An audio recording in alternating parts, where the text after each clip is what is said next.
এখানকার স্থানীয় পঞ্চায়েত সমিতি তমলুক পঞ্চায়েত সমিতির তত্ত্বাবধানে যে সবলা মেলা আমাদের জেলা পরিষদের কম্পাউন্ডে কয়েকদিন আগে হয়ে গেল, যেখানে স্পন্সর্ড বাই পূর্ব মেদিনীপুর জেলা পরিষদ, সেখানে সবলা মেলা করা হয়েছিল এলাকার মায়েদেরকে প্রশিক্ষিত করা, তাদেরকে অনুপ্রাণিত করা, তারা যাতে প্রত্যেকে স্বয়ংসম্বর হয় সেই নিয়ে আজ ওই মেলা ছিল এক্সিবিশনের আকারে। কিন্তু আমরা দেখলাম যে মেলা তো হলো, সেটা বিতর্কিত মেলা। আমি সেই বিষয়ে আগেই আমাদের দৃষ্টি আকর্ষণ করেছি। তার পরিপ্রেক্ষিতে আমরা যা দেখছি মেলার যে পরবর্তী অবস্থা, সেখানে আমরা দেখছি যে সমগ্র মেলা জুড়ে যে আবর্জনা স্তূপ ওখানে তৈরি হয়েছে, যাকে নিয়ে এলাকার মানুষজন সকলেই জেলা পরিষদ এবং পঞ্চায়েত সমিতিকে ছিছিভাবে প্রতিবাদ চালাচ্ছে। আমিও জেলা পরিষদের অধ্যক্ষ বিধায় এই ঘটনার তীব্র নিন্দা জানাই। আমি গত পরশুদিন জেলা পরিষদের যে মিটিং, সেই মিটিংয়ে এই বিষয়ে তুলে ধরেছিলাম। আশা করছি দু তিন দিনের মধ্যে এই সমস্যার সমাধান হবে।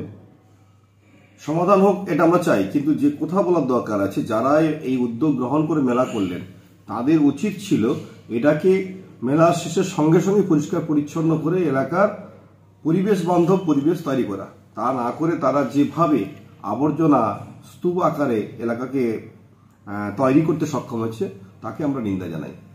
আমার নাম বামদেব গুছাই, আমি পূর্ব মেদিনীপুর জেলা পরিষদের অধ্যক্ষ।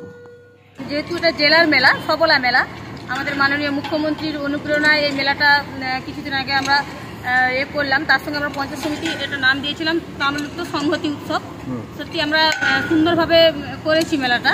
এবারে বিরোধীরা হয়তো নোংরা আবর্জনার জন্য ওরা আঙুল তুলেছেন, কিন্তু আমরা আগামী দিনে জেলা পরিষদের সঙ্গে একটু আলোচনা করে আমরা দ্রুত পরিষ্কারের ব্যবস্থা করব। কারণ সামনে মহিলা কলেজ আছে, মাতঙ্গিনী মহিলা কলেজ এবং কলেজ এবং জেলা পরিষদের অফিস এবং ডিএম চত্বর, একদম আমরা নিশ্চয়ই এটা পরিষ্কার করার ব্যবস্থা করব। যত দ্রুত আমরা পরিষ্কার করব, তত এলাকাটা সুন্দর থাকবে।